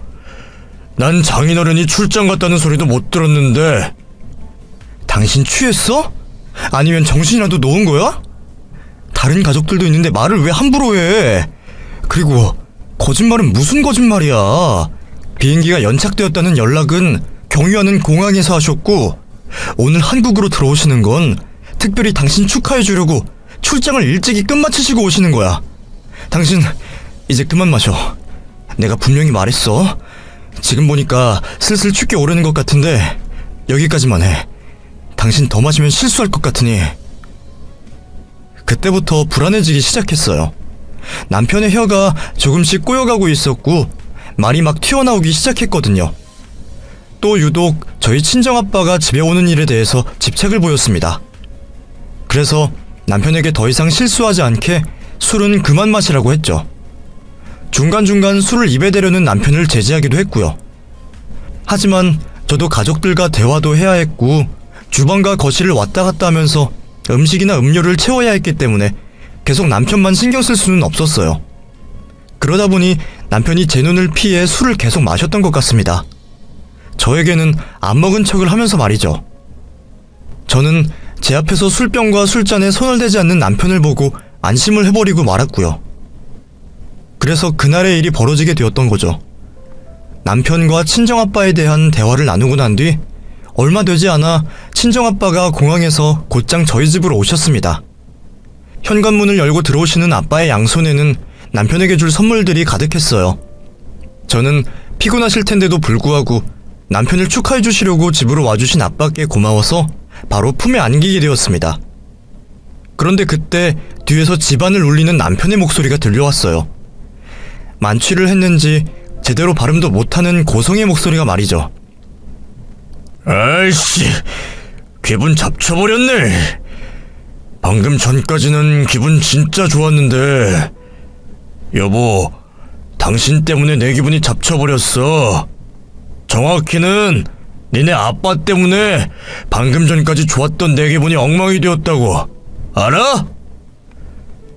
당신 지금 뭐라고 하는 거야? 당신 완전히 취했지? 이 사람이 미쳤어 정말. 여기서 괜히 행패 부리지 말고 취했으면 얼른 들어가서 자. 얼른! 내가 잡아줄 테니까 일어나라고. 자신을 축하해 주려고 찾아온 저희 친정아빠 때문에 기분을 망쳤다며 막말을 하는 남편을 보자마자 만취를 했다는 걸 알 수 있었습니다. 취한 사람과 입씨름을 해봤자 말만 길어지고 헛소리만 나올 것 같아서 얼른 방으로 데려가 잠을 재우려고 했어요. 그런데 남편이 끝까지 앉은 자리에서 움직이지 않으려고 하며 버티더라고요. 또 아빠에게 막말을 바로 쏟아내며 말이죠. 놔! 취하긴 뭘 취해. 그냥 술 좀 먹었더니 속에서 하고 싶었던 이야기가 술술 나와서 하는 것뿐이야. 그러니까 놓으라고. 야, 니네 아빠 여기 왜 왔냐? 니네 아빠 내가 성공하니까 찾아온 거지. 왜? 내가 앞으로 잘 나갈 것 같으니까 지금부터 보험 드는 것처럼 나한테 줄 서려고? 아니면 니네 아빠 돈 달라고 귀여운 거냐? 이제 내 도움이 필요하다니? 그게 아니면 도대체 왜 온 거래? 사람 개무시하고 도움을 하나 주지 않고 쌩까더니 왜 이제서야 찾아온 거냐고. 한번 솔직하게 말해보라고. 그래, 내가 궁금해서 그러니까. 남편이 고래고래 소리를 지르며 아빠에게 막말을 쏟아내자 다른 가족들도 표정이 굳어지며 남편을 빨리 방으로 들여보내려고 했습니다. 시아버님은 남편을 혼내며 강제로라도 방으로 들여보내려는 중이셨고, 시어머니께서는 저희 친정아빠와 엄마에게 고개를 숙이며 죄송하다고 남편 대신에 사과를 하시는 중이었죠. 남편 때문에 가족들 모두 난처하고 어색한 분위기가 되었는데도 불구하고 남편은 좀처럼 막말을 그만두려고 하지 않았어요. 오히려 시아버님과 저, 그리고 신우이가 방 안으로 데려가려고 하자 더 흥분한 모습을 보이며 아빠에게 화를 냈죠. 아이씨, 왜 이래? 내가 뭘 잘못했다고? 내가 틀린 말 했어? 저기, 나 취했다고 생각할까봐 말하는 건데, 나 안 취했어요. 나 전부터 장인어른 당신한테 불만이 있었다니까. 솔직히 당신 정도면 나 도와줄 수 있잖아. 회사에서 시다지 시키지 말고, 잡부 취급하지 말고, 나도 큰 책상에서 직원들 인사받아가며 회사 생활할 수 있게 할 수 있었잖아. 근데 왜 그랬어? 아마 당신이 나한테 요직을 맡겼으면 당신 회사 더 잘 되어 있을 거라고. 알아? 근데 난 내 사업으로 성공했지.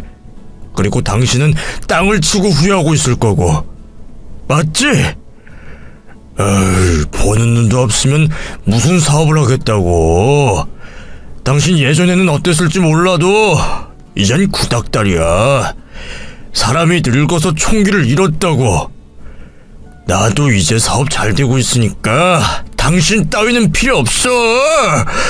그러니까 나랑 당신의 관계는 끝이야, 끝.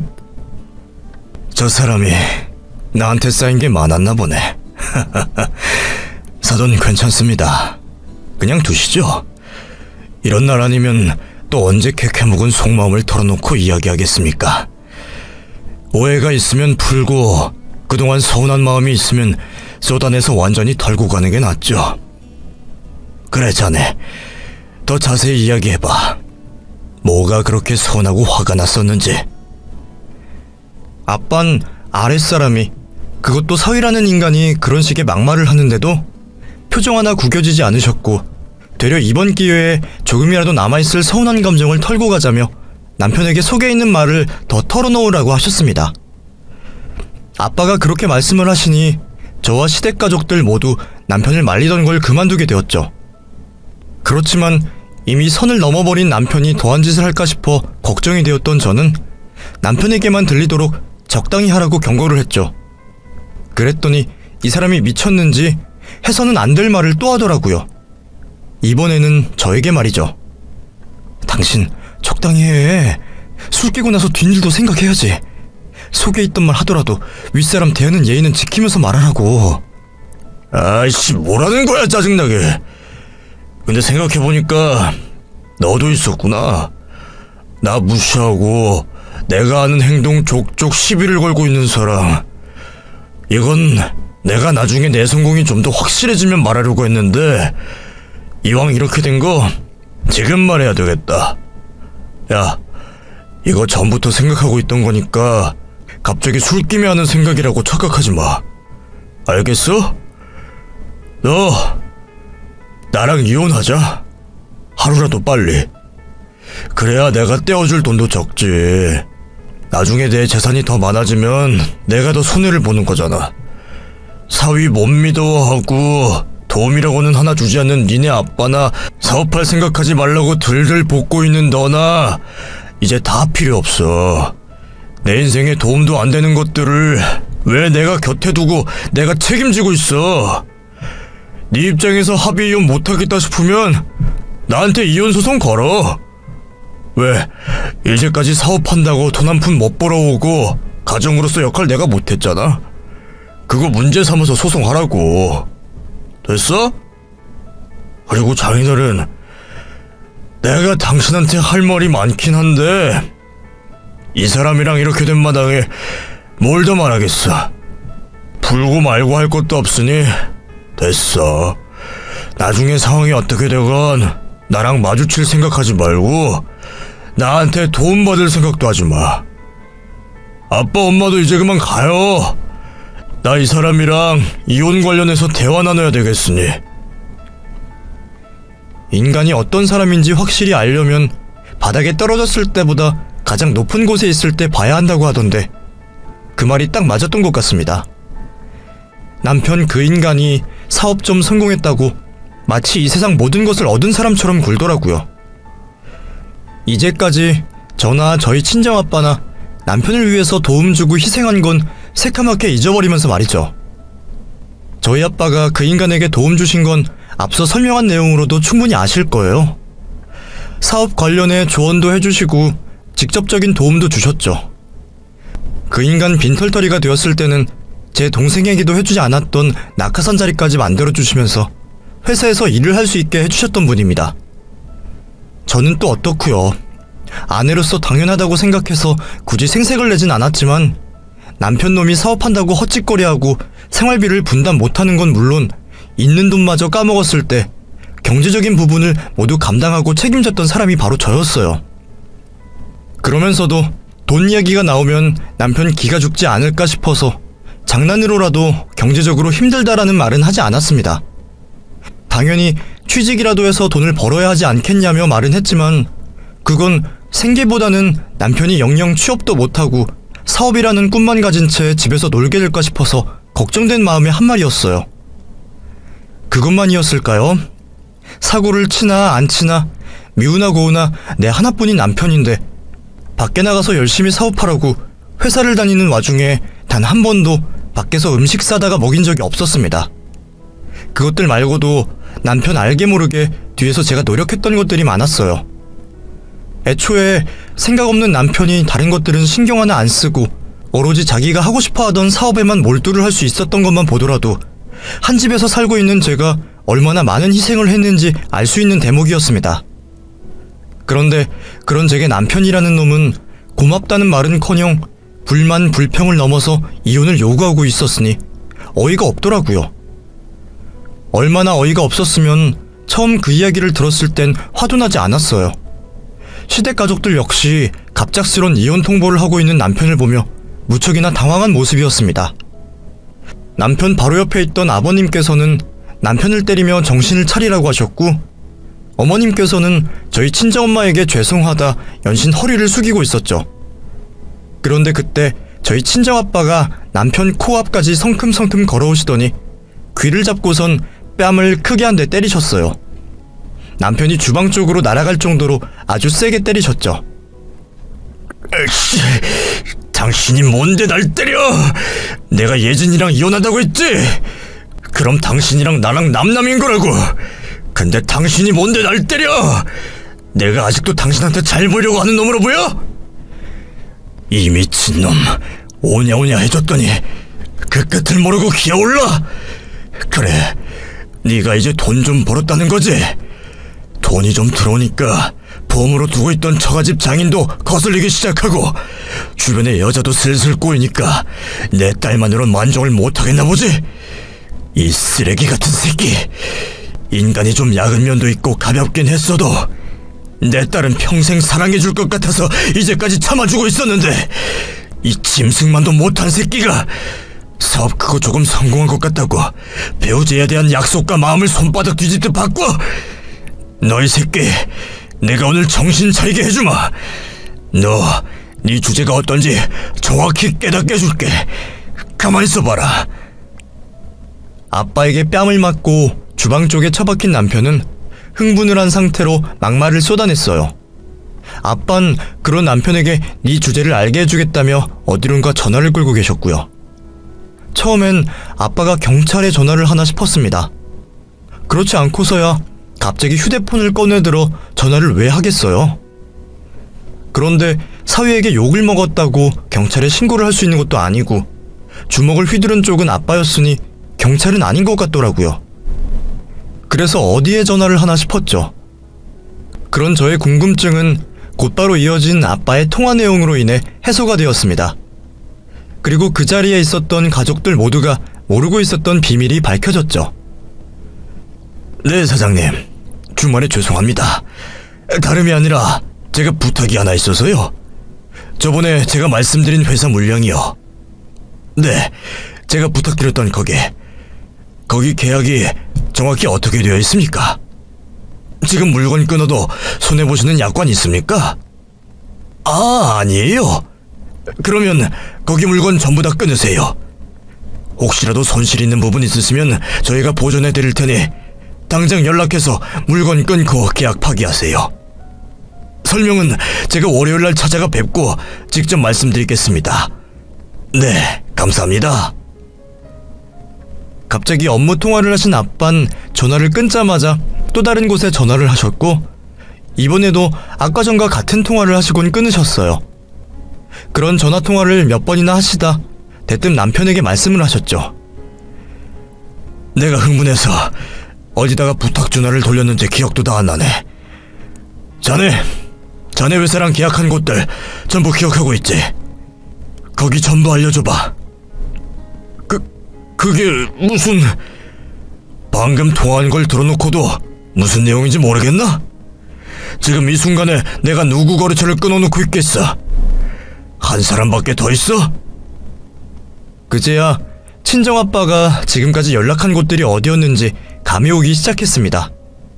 하지만 남편은 무슨 말인지 모르겠다는 듯 어리둥절해하고 있었죠. 그때 남편의 휴대폰이 울렸어요.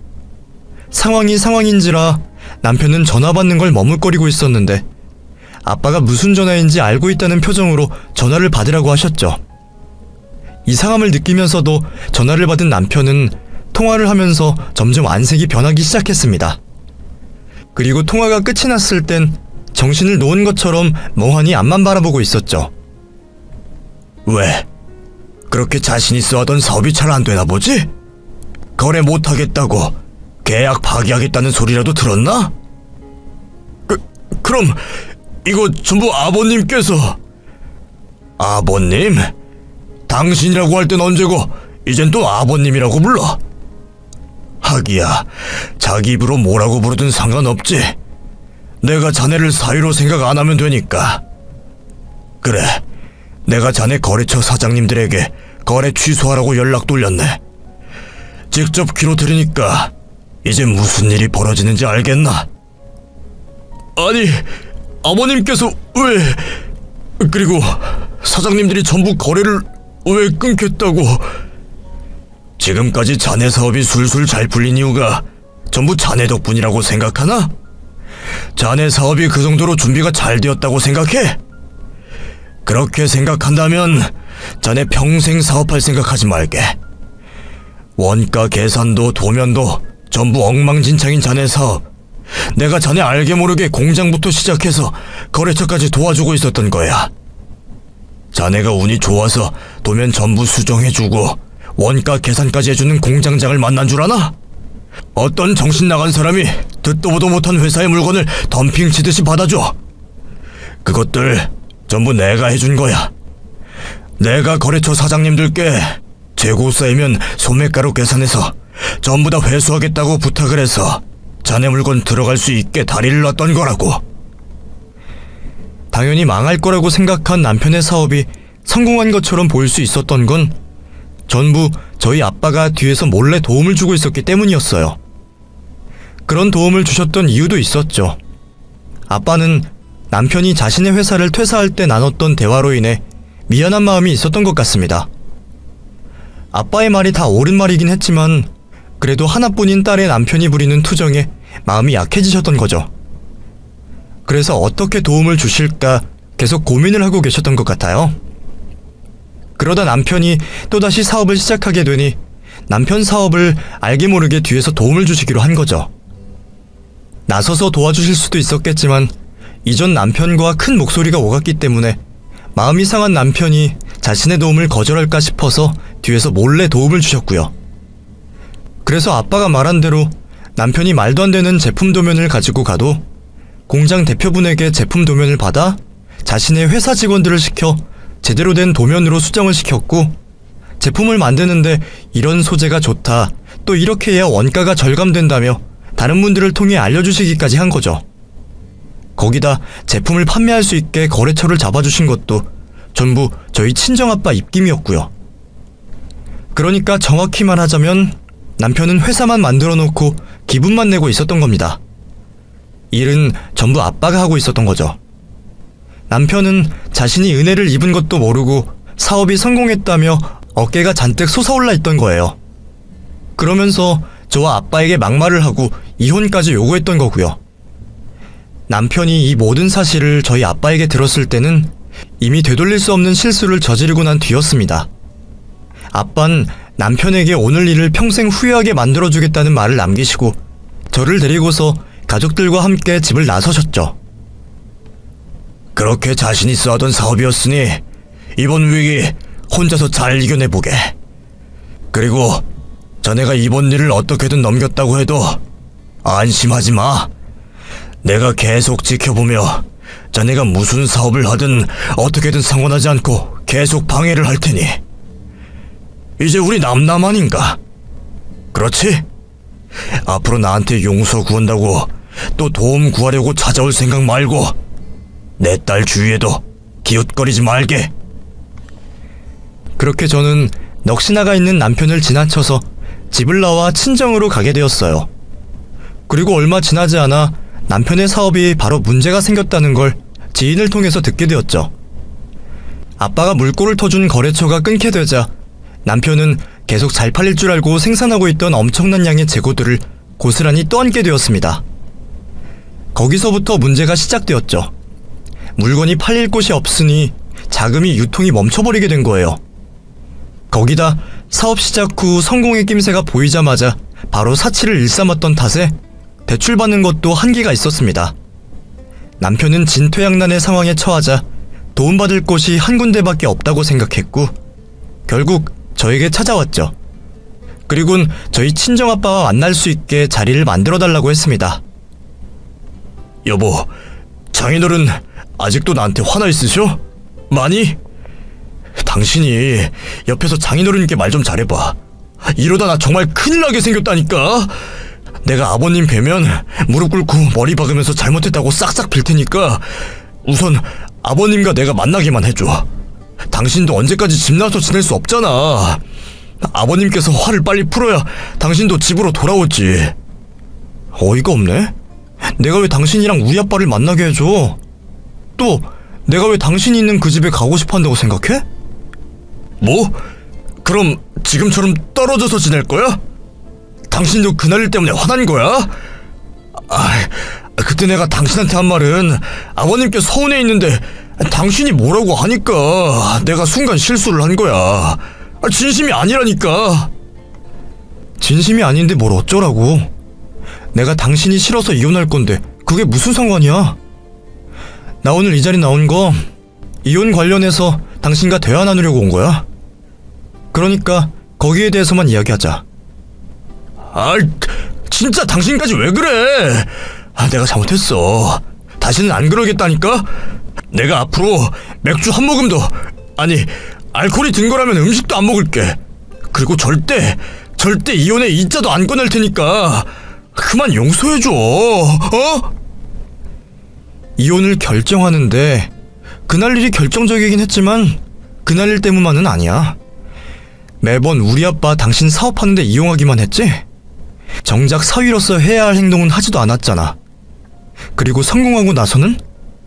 전에 아빠가 도와준 도움들은 전부 다 까먹고 자기 서운한 것들만 말하더라? 그것도 장인어른인 우리 아빠에게 싸가지 없이. 나랑 당신 사이의 관계도 마찬가지인 거 알지? 내가 당신 뒷바라지를 얼마나 열심히 했어. 바라는 건 나에게 감사해주는 마음밖에 없었는데 당신은 그것마저 없었잖아. 그리고 내가 결혼을 했지 애를 키워? 내가 당신 뒷공문이 쫓아다니면서 뒤처리해주는 사람이야? 나 이런 삶 원치 않아. 나 당신 없으면 더 행복하게 살 수 있고 남자를 만나도 당신보다 훨씬 좋은 사람 만날 수 있다고 생각해. 그래서 이혼하려고. 전에는 당신이 사업 때문에 아이 나중에 갖자고 한 말에 불만이 많았는데 이혼 결심하니까 당신한테 그거 딱 하나 고맙더라. 이혼이란 걸 빨리 결정할 수 있게 만들어줘서. 그나저나 우리 어떻게 할까? 합의 이혼? 아니면 당신 이전에 말했던 것처럼 당신한테 유책 쌓여 있는 이혼 소송? 예진아, 내가 잘못했어. 이러지 마. 내가 다시는 사업 안 할게. 내가 앞으로는 당신 많이 사랑하고 장인어른 장모님께도 좋은 사위가 되도록 노력할게. 그러니까 제발 나를 용서해줘. 우리 이혼은 안 돼. 남편은 눈물을 보이면서까지 저에게 매달렸지만 저는 사건이 벌어진 그날 머릿속으로 정리가 다 되어 있던 상황이었습니다. 그래서 남편에게 합의 이혼을 하게 될 시 제가 받아들일 수 있는 조건들이 적혀져 있는 서류를 집어던지고 자리를 떠났죠. 이후 남편은 현실을 받아들이지 못하고 계속해서 저에게 매달렸어요. 하지만 결국 제가 이혼 소송을 행동으로 옮기려고 하자 더는 제 마음을 돌릴 수 없다는 걸 깨달았는지 그제서야 합의 이혼을 해주더라고요. 그리고 그날 이후 남편과는 완전한 남으로서 살아가게 되었죠. 남편의 밑바닥 모습까지 다 본 뒤였기 때문에 이혼으로 끝나게 된 결혼 생활에 후회라는 건 남지 않았습니다. 그래서 이혼을 하게 된 후 제 삶에 큰 흔들림이나 변화 없이 제가 하고 있던 생활을 그대로 이어나갔죠. 그런데 주변 사람들에게 듣게 된 소식으로 인하면 남편은 저와 많이 달랐던 것 같습니다. 이혼 이후 그 사람도 그 사람의 환경도 더 엉망이 되었더라고요. 성공을 했다며 그렇게 잘난 척을 하던 사업은 결국 빚과 제품 재고들만 쌓인 채 망하게 되었고, 그 상황을 엉뚱한 방법으로 타개하려고 하다 교도소를 가게 되었다고 들었습니다. 재고가 쌓인 사무실에 불을 냈다고 해요. 화재보험을 받으려고 말이죠.